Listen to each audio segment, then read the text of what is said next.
বহুল আলোচিত রোহিঙ্গা গণহত্যা দিবস আজ। মিয়ানমারের রাখাইনে দেশটির সেনাবাহিনী রোহিঙ্গাদের উপর ভয়াবহ নির্যাতন শুরু করলে প্রাণে বাঁচতে 2017 সালের 25 আগস্ট বাংলাদেশে আশ্রয় নেয় লাখো রোহিঙ্গা। এ নিয়ে নানা সংকটে পড়েছে বাংলাদেশ। দেশটির চলমান অভ্যন্তরীণ সংঘাত এবং তৎকালীন সরকারের ভুল পররাষ্ট্রনীতির কারণে মিয়ানমারের সহযোগিতায় 2 যুগেরও বেশি সময় ধরে ঝুলে আছে বহুল কাঙ্ক্ষিত রোহিঙ্গা প্রত্যাবাসন প্রক্রিয়া।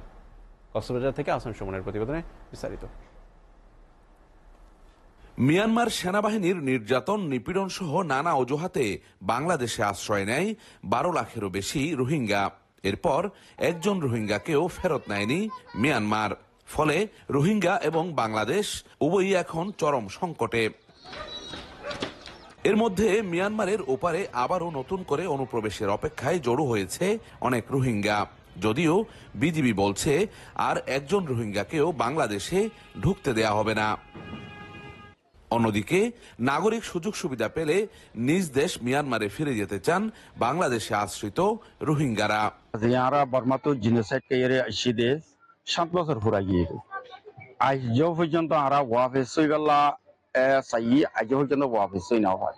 আলহামদুলিল্লাহ আরা 2017 সালে তেড়াচ্ছি প্রায় 7 বছর হাসাইয়ে তারা এখন এদেশের মধ্যে প্রায় যদ্দূর মেহমানদারি আরা তো ফাফরে যথেষ্ট পরিমাণ আরা বাংলাদেশে তো মেহমানদারি পাই আরা দেশে তার চাইতো নচাই আরা নিজের দেশের মধ্যে আর যে ডিমান্ড আছে একখান হইলে আরা নিজের ঘর নিজের বাড়ি নিজের এলাকা যাইতে চাই। মেহরবানি করি আরারে আর রাইটান আরা পাইপান আর সম্পত্তি আর পাইপান আর আটু বিগিন দিয়রে আর পৌঁছা দিলে বেশি বৃহত্তর হইব। তবে বরাবরের মতোই রোহিঙ্গা প্রত্যাবাসনে আশার বাণী শোনাচ্ছে শরণার্থী কমিশন। তারা বলছে ইতোমধ্যে উত্তরবঙ্গ থেকে উৎখাত হওয়া রোহিঙ্গাদের ফিরিয়ে নিতে রাজি হয়েছে মিয়ানমার।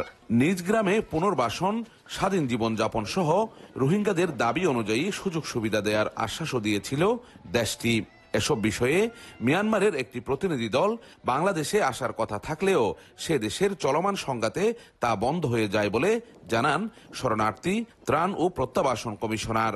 আমাদের একটি উদ্দেশ্য, এই জনগোষ্ঠী যারা মিয়ানমার থেকে এসে আমাদের দেশে আশ্রয় নিয়েছে তাদেরকে আমরা সম্মানের সাথে প্রত্যাবাসন করতে চাই এবং সেই নিরিখে আমাদের সরকারের সমস্ত অর্গানাইজেশনগুলো কাজ করছে।